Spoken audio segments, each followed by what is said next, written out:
السلام عليكم ورحمة الله وبركاته. ازيكم حبايبي؟ عاملين ايه؟ يا رب تكونوا بخير. النهارده هنعمل كيكة حلوة ومحشية كده بصوص وشبه التورتاية.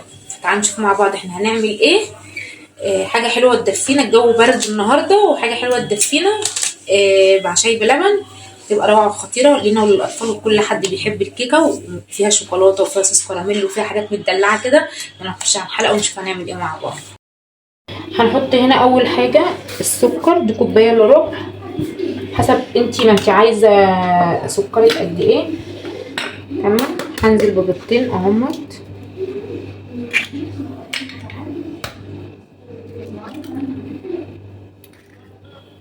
وهنزل برشه فانيليا، وهنزل بالزيت كوبايه الا ربع زيت. هشتغل بالمضرب اليدوي ومش هعمل اي حاجه بالمضرب اللي هو الكهربائي ولا بالخلاط، عشان اللي ما عندوش خلاط واللي ما عندوش مضرب يدوي. انا هبتدي بقى اضرب فيه لغايه ما ادوب السكر خالص، واقول لكم انا عايزه المزيج يبقى عامل لونه عامل ازاي. بصوا كده اهو، هسوي بالطريقه دي كده. ماشي. هنزل بقى بكوبايه حليب، هاخد يعني التلات ارباع واسيب الربع. نزود تاني. خلاص كده انا كده ايه، خلاص حطيت الحليب وكل السوائل كلها عملتها مع بعض، نزلتها كلها مع بعضها زي ما انتم شايفين. هاجي جايه هنا جايبه اللي انا بدخل بيه ده، هنزل بكوبايتين دقيق. بصوا، كوبايتين من اللي هو المج ده، انا شلت منه، هما المفروض كوبايتين ونص دقيق، شلت منهم معلقتين دقيق عشان هحط بدلهم دلوقتي كاكاو كده.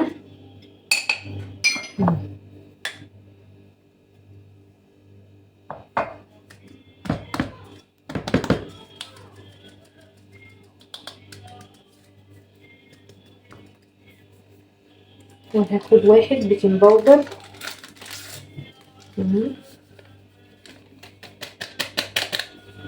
احط كل المواد الجافه مع بعضها، واحط بقى دي معلقه، دي معلقه تانية كده، معلقتين كاكاو.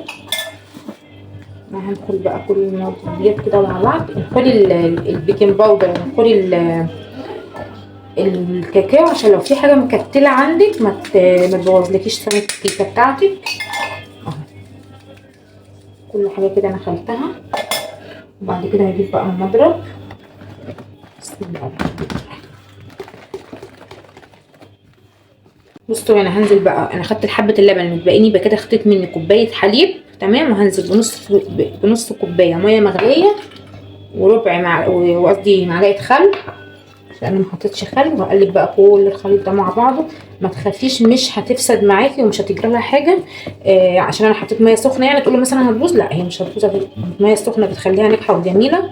هقلب بقى. بصي يعني هي كده خدت معايا كوبايه ونص سوائل بنفس. خلي العيار بتاعك اللي هو كوبايتك يعني كل المكونات بتاعتك تقوم تطلع معاكي الحاجه ناجحه وحلوه. بص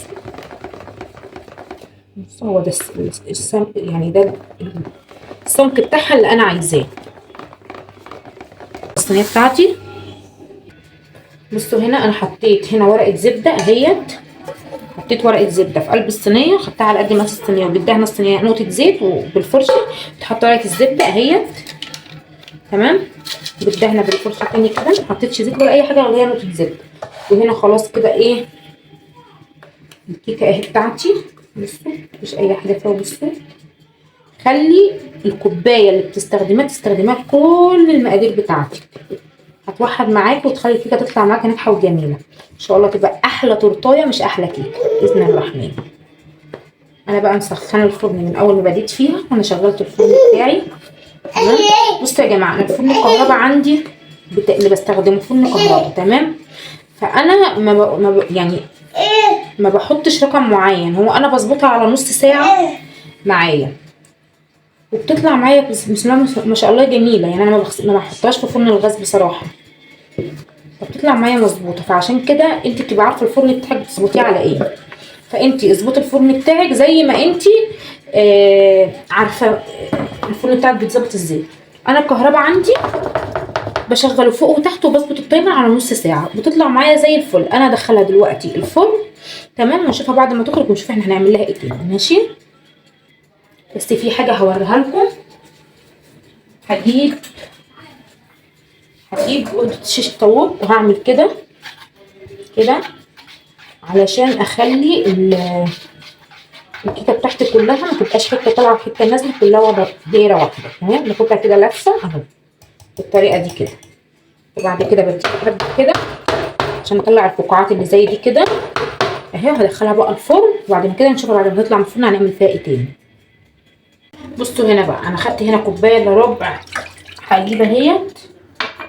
ماشي، وهاخد عليها معلقه القشطه دي، قدامكم اهمت من على وش اللبانه بتاعت اللبن. تمام، مش هاخد اكتر من كده خلاص.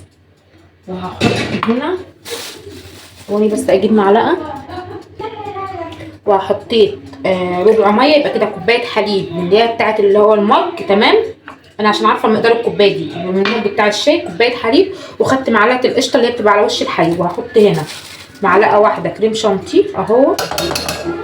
تمام، ومعلقه واحده نشا، معلقه هرمي خلاص.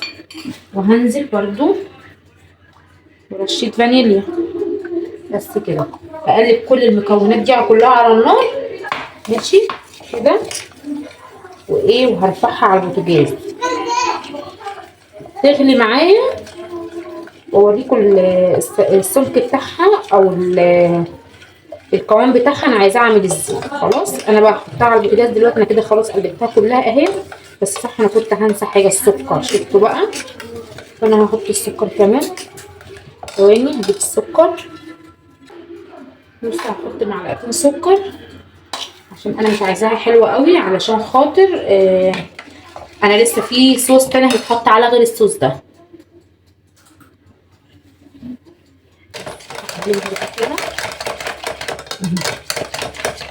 الطريقه دي كلها كده بقى ارفعها على البوتاجاز تغلي معايا، واوريكم السمك بتاعها انا عايزاه السمك بتاعها قد ايه. ماشي، انا هنا خلاص خلصتها اهي. بصوا السمك بتاعها اللي انا عايزاه. فانا دلوقتي بقى هفضيها ببوله عشان تبرد براحتها، وفي نفس الوقت كل ما هتبرد تديكي تقل اكتر من كده، عشان كده انا مرضيش اتقل فيها اكتر من كده. بس اهيت. هجيب بقى اي كيس، اي استرتش عندك، اي حاجه. الاسترتش ده عايزه اقول لكم كنت جايبه زلابيا، ولا كان بياكل كنت واخداها من الكوبايه على كوبايه الزلابيا، قلت هتنفعني. الاسترتش عندي خلصان، كل حاجه بتنفع، مفيش حاجه ما بتنفعش. اهي كده تفضل بقى ايه، ما تعملش طبقه قشره. خليها بقى لما الكيكه لسه ما خرجتش من الفرن، هخليها بقى تبرد في نفس الوقت، بتبرد وفي نفس الوقت الكيكه في الفرن. وهنشوف بقى الصوص التاني هنعمله ايه. اللي انا هعمله تاني، عندي كوبايه حليب اهي. بصوا هقول لكم على حاجه، انا كانت 3/4 حليب اللي كانوا باقيين عندي خلاص، اللبن اللي باقي عندي خلاص. حطيت بقى ربع ميه عشان ابقى صادقه معاكم. وعلى فكره انا عايزه اقول لكم على حاجه، انا اول مره اعمل الوصفه دي واعملها معاكم دلوقتي حاليا. تمام، يبقى كده نعتبرها كوبايه حليب. تمام، اهي هنزل بيها، وهاجي نازله بمعلقه كريم شانتيه برضو هرمي،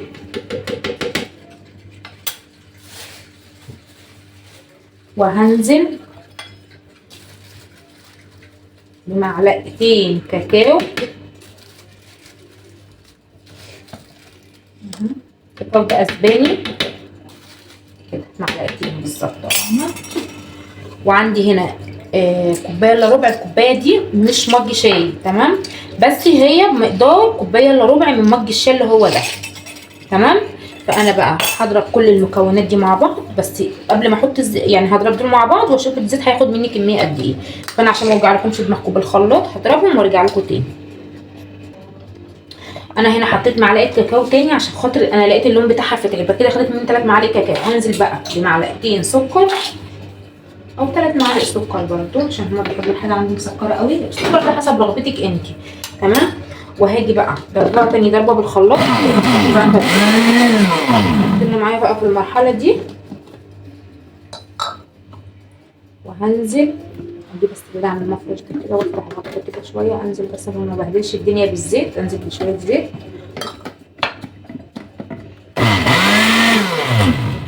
هضربها انا والله علشان كنتوا، فانا هضربها واوريها لكم بعد ما اخلص. بصوا حبايبي انا عملت صوص عايزه اقول لكم خطير، والله ما حد يتوقع الصوص اللي انا عملته ده. انا هنا تقريبا كده اللبن طلع معايا كتير، تمام. هو تمام، خدت معايا كوبايه زيت والدنيا تمام وكل حاجه. هف عليا ان انا احط لها نص معلقه قهوه اللي هي القهوه البني، اللي هو البني اللي احنا بنشربه في فنجان القهوه بتاعنا العادي. اخدت معلقه. عايزه اقول لكم طعم الصوص خطير. بصوا الصوص عامل ازاي، وكمان الصوص اصلا ضربي في الخلاط دافي، فلسه كمان لما يدخل التلاجة هيتقل عن كده. عايزه اقول لكم طعمه روعه. حطيت الكاكاو مع البن، طعمها خطير جدا جدا. خدت معايا كوبايه زيت كامله، اللي هو المج الكبير العادي اللي انا وريته لكم دلوقتي، اللي هو ده، تمام. يعني انا حطيت الاول الكوبايه الا ربع اللي انا قلت لكم عليها، جيت مزوده كمان ربع كوبايه، اخدت معايا كوبايه زيت كامله، تمام. طلع معايا الصوص زي ما انتم شايفين كده، مع الرشه حطيت نقطه فانيليا تاني. كل ده كنت مفكره الكاميرا شغاله، ما كانتش شغاله، بس انا حطيت معلقه بن، نص معلقه كمان يا رب من اللي هي بتاعه الاكل دي، تمام. وحطيت نقطتين فانيليا مع الثلاث معالق كاكاو اللي انا حطيتها قدامكم، مع معلقه الكريم شانتيه، مع كوبايه الحليب. عايزه اقول لكم الصوص ده تحفه تحفه لعشاق القهوه، يعني روعه بجد، عجبني قوي. انا على فكره ما بحبش القهوه، بس لا الصوص ده عجبني جدا. كمان لما يدخل التلاجة هيتقل عن كده، تمام. وان شاء الله بقى نشوفه هنحط على الكيكه، ونشوف بقى ايه هنحط ايه تاني على الكيكه. هنعمل حته دين تورتايه ان شاء الله تطلع جميله روعه باذن الرحمن. انا اول مره وربنا اعملها على الكاميرا، واول مره اعملها اصلا عامه في البيت يعني. الكيكه خرجت من الفرن اهي، تمام. انا هسيبها بقى تهدى خالص، يعني تبقى هاديه كده، ما تبقاش سخنه نار، يعني انا لسه مخرجه فسخنه، لا مش هينفع اعمل فيها اي حاجه دلوقتي خالص. هسيبها حوالي ربع ساعه بس كده او 10 دقائق تهدى، عشان اول صوص بدات فيه هو اللي هبتدي فيه في حشوه الكيكايه، ونشوفها بعد ما تهدى. هنزل هنا باكت كريم شانتيه محلى، اللي انا حطيت منه الاول ما كانش محلى، كان ساده، بس عشان انا ما عنديش سكر بودر فاستخدمت من المحلى اللي عندي. وهنزل بكوبايه اللبن، حطيت مكعبات تلج على كوبايه ميه، يعني مليتها تلج على ميه، كوبايه مليانه من الكوبايه اللي هي بتاعت الشرب برضه، تمام.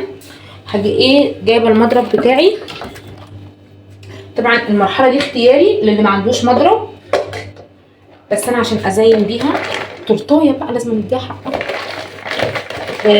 بعمل كده بس عشان ما يبهدلنيش الدنيا البودره بتاعت الكريم شانتيه، وهضربها واوريكم الفوم بتاعها.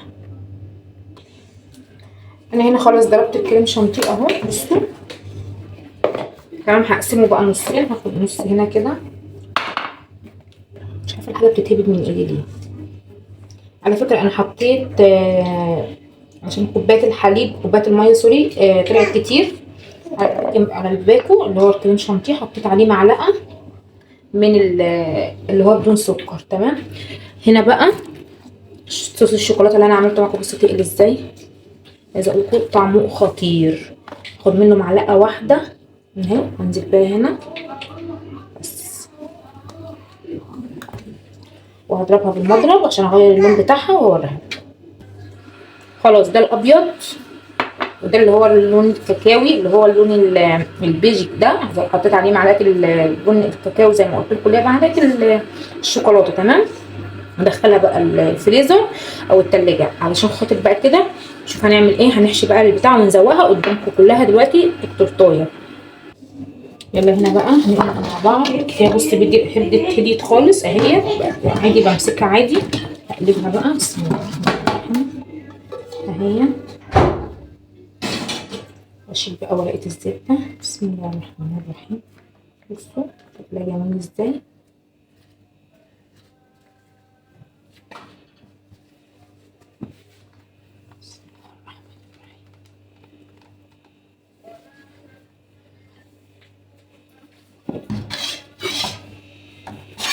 نجيب بقى السكينة واشيل كل ده كده.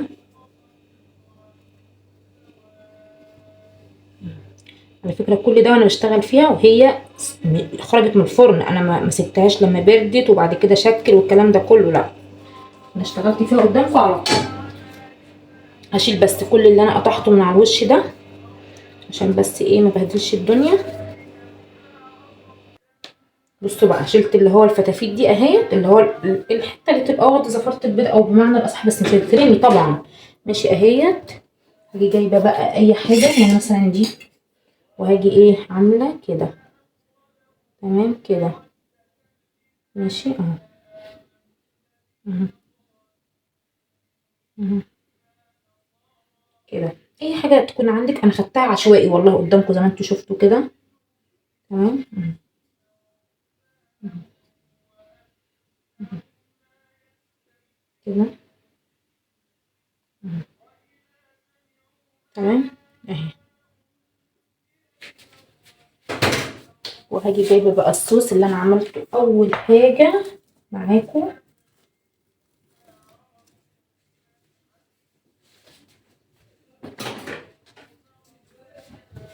اهو. اديله تقليبه بس خفيف ازاي الصوص. اهو. كده. وهاجي جايه عامله كده. اهو. اهو. الكيكه هشه وجميله.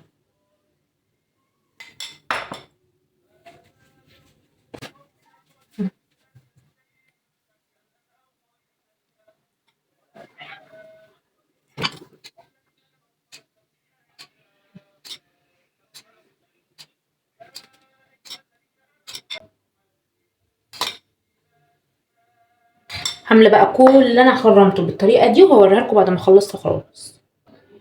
هنا خلاص كده انا حشيتها بالكريمه اللي انا عملتها معاكم. هجيب بقى هنا لسه الشوكولاته اهو. بصوا تقيل ازاي.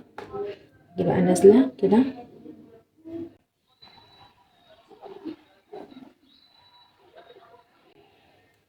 ولا فتحتها من النص ولا حشيت، هي حشيتها منها فيها اهي. اهو. بصوا.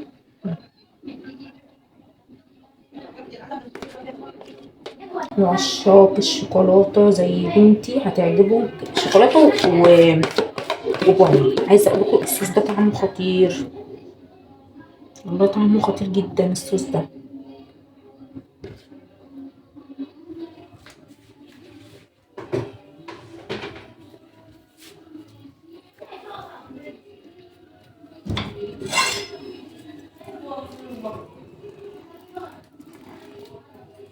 بصوا الصوص بينزل ازاي.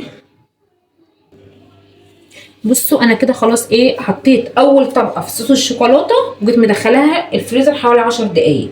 جيت عامله الطبقه اللي هي تحت الغامقه اللي انتوا شايفينها دي. تمام. وبعد كده جيت واخده بقيه الصوص اللي متبقي معايا حطيته على الوش، وجيت نازله بالجناب زي ما انتوا شايفين كده. انتوا عايزين تستكفوا بيها على كده كده جميله جدا وحلوه وكل حاجه، بس انا عشان عامله كريم شانتيه زي ما قلت لكم يعني زي ما هي تورتايه بقى لازم نكلفهم وحاسسهم ان انا جايبه لهم تورتايه كده من لابوار او من اي مكان كده قايم كده ليه قيمته كده. بصي بتبرق لي ازاي، مفكراني مستهونه بالكيكايه بتاعي قدامهم. انا بقى اعملها بالكريم شانتيه اللي انا ضرباه في الخلاط. تمام. اللي انا سوري ضرباه بالمضرب، وهزينها واخلصها خالص واقطعها قدامكم واوريها لكم بقى حاجه بص ضرب نار. بص يا حبايبي اهي التورتيه خلصت. التورتيه دي ولا مش تورتيه، وباقل الامكانيات. لو جبتيها من بره جايه بسعر اعلى من كده واغلى من كده. تعالوا نقطعها سوا مع بعض ونشوفها عامله ازاي من جوه، وان شاء الله تعجبكم وتعجبني، لان انا اول مره والله صدقوني اعملها. بسم الله الرحمن الرحيم. انا عايزه اقول لكم الكيكه هشه جدا. هقطعها كده. بسم الله الرحمن الرحيم. انا اللي دخلتها التلاجة. بصوا حتى لسه يعني الشوكولاته والصوص وكل حاجه فيها طريه. تعالوا بقى كده. بسم الله الرحمن الرحيم. واو بصوا.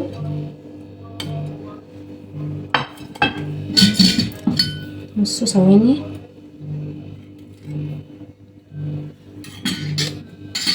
بصوا. بصوا. بصوا الحشو نازل منها ازاي. بصوا الكيكه فيها هشه ازاي. بصوا طريه من جدا، ولا زقتها شربات ولا سقيتها اي حاجه خالص. هي كيكه منها فيها جميله. بصوا الحشو.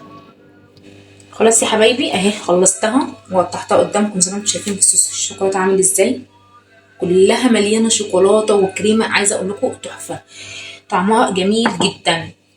تنسونيش اللايك والشير واشتراك في القناه وتفعيل الجرس. انا عايزه اقول لكم التورتيه دي طلعت روعه، واول مره اعملها قدامكم والله. انا ما عملتها قبل كده ودي اول مره، لان انا اصلا ماليش يعني ما بعرفش في الحلويات قوي. انا ممكن في الاكل انا معاكم، لكن في الحلويات بصراحه انا ماليش في الحلويات قوي. بس الحمد لله انا طلعت معايا بالشكل ده، انا مبسوطه جدا وفرحانه ان هي طلعت معايا كده. ما تنسونيش اللايك والشير واشتراك في القناه وتفعيل الجرس، وان شاء الله يوصلكم كل جديد مني. انا بحبكم في الله. السلام عليكم ورحمه الله وبركاته.